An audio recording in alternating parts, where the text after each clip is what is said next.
We do have wildlife wardens patrolling the reserve, and with 800 square miles to cover, they're often up in the air keeping a lookout by plane. Matter of fact, we're going to check in with those who head out. We'll see if they're in radio range. Air Patrol, this is Simba 1, over.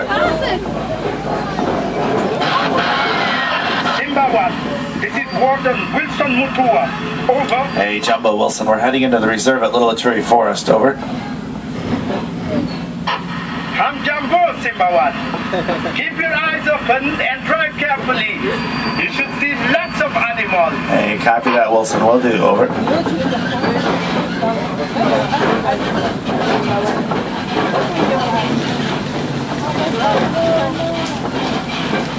Oh, there's a no copy way off to the right there. See it coming behind that stump over there? That's a no copy. It's a relative of the giraffe family. Oh, yeah. Very shy and reclusive. They weren't even discovered by the Western world until about 1901. See if we get a better look from up ahead here.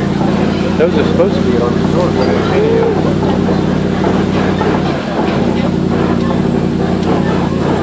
they're very shy and reclusive. They weren't even discovered by the Western world until about 1901.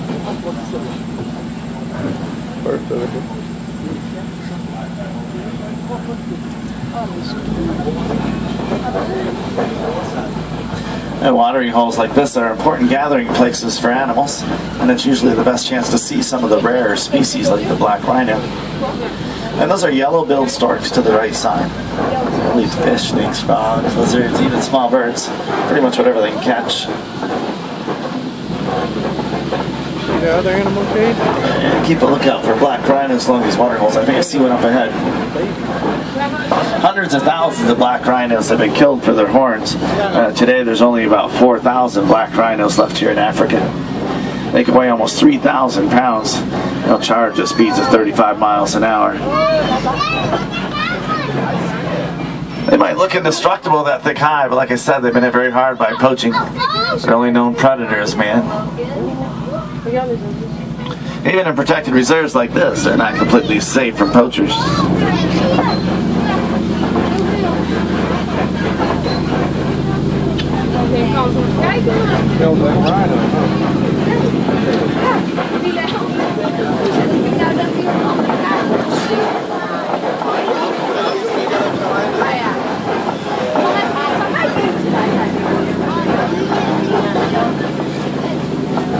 Big black and white bird up here is a saddle-billed stork. They're one of the tallest storks. They'll stand almost 5 feet tall. There's a bongo way back through the brush there. If you see a reddish-brown animal, that's a bongo. Very lucky to see a bongo. They're so rarely seen, they're known as the ghost of the forest.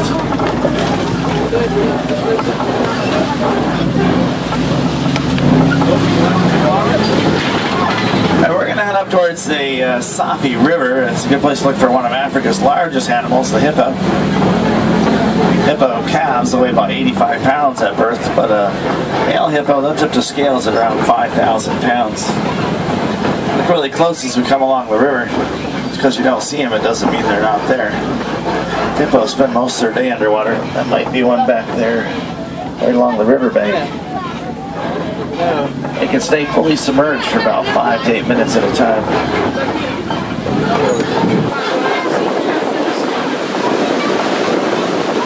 Again, for your own safety, remain fully seated at all times. Thank you. There's a hippo on the left side right there.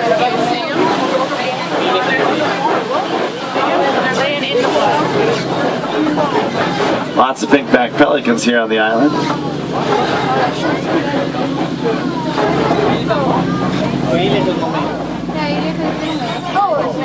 Now if you listen, you can hear that whistling sound. That's coming from the ducks right there. Those are white-faced whistling ducks. They don't quack. They make a whistling sound. I can see lots of hippos back there. Hippos do come out of the river, but mostly in the evening. They'll eat grass and vegetation here along the riverbanks. They'll eat up to 100 pounds of vegetation each night.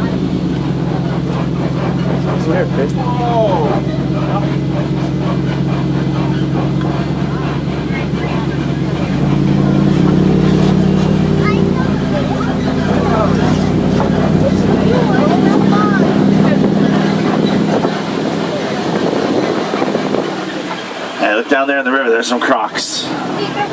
Those are Nile crocodile.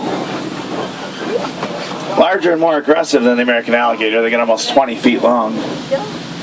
Have a closing jaw pressure of about 1,200 pounds per square inch. They'll crush the bones of their prey.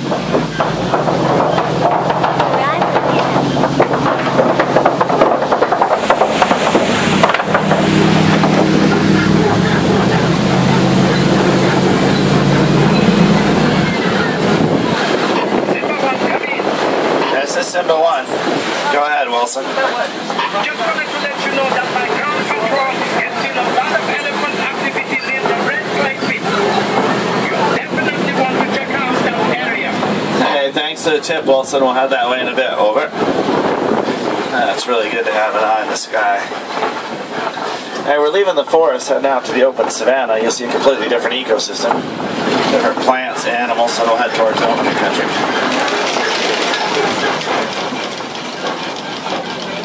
This is one of my favorite views here in the reserve.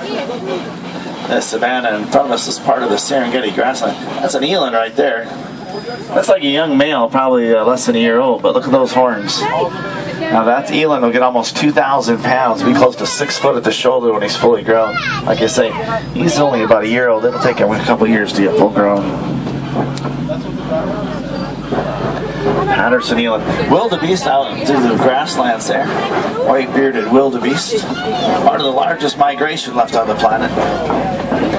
Each year up to 1.5 million animals migrate through the savannas in East Africa.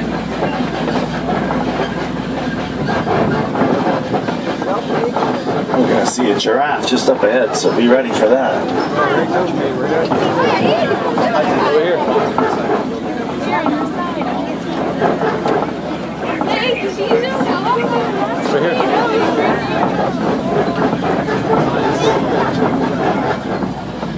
Another eland up in the brush there too. That's a reticulated giraffe. Giraffes have short necks. Get their name from a Latin word, reticulata, which means net. Refers to the net-like pattern on their coats. Giraffe are the tallest land animal. A male giraffe can be 18 to 20 feet tall. Females like that one there are probably about 13 to 16 feet. Baby giraffe, they can be almost 6 foot tall when they're first born. They'll look a man straight in the eye at birth. There's a couple more eland over in the bushes there too. Little baby giraffe just up ahead of us. Over here, baby. Like I said, they'll be 6 foot tall when they're first born. Here, look at baby. Right here.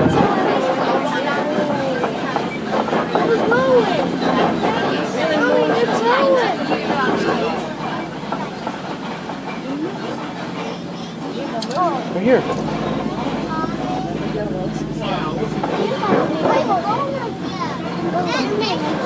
That was big! Hey, look at that one! The dark brown animals on the left side are sable antelope, the official emblem of the Harambe Wildlife Reserve. Their horns get almost 50 inches long. That one on there, they're growing.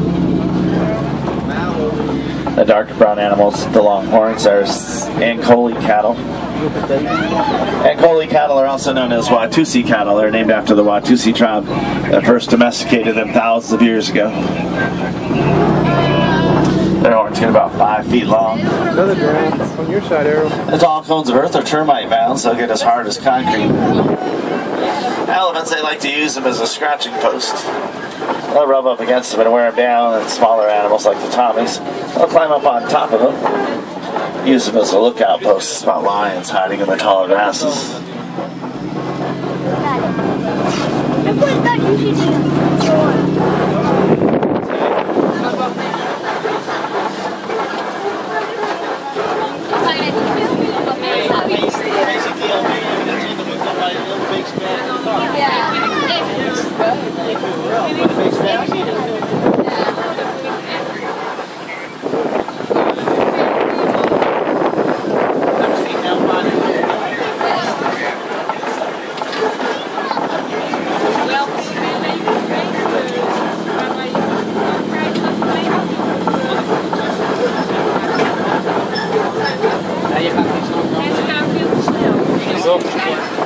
ones off to the right are Tommy's or Thompson Gazelle. That's about as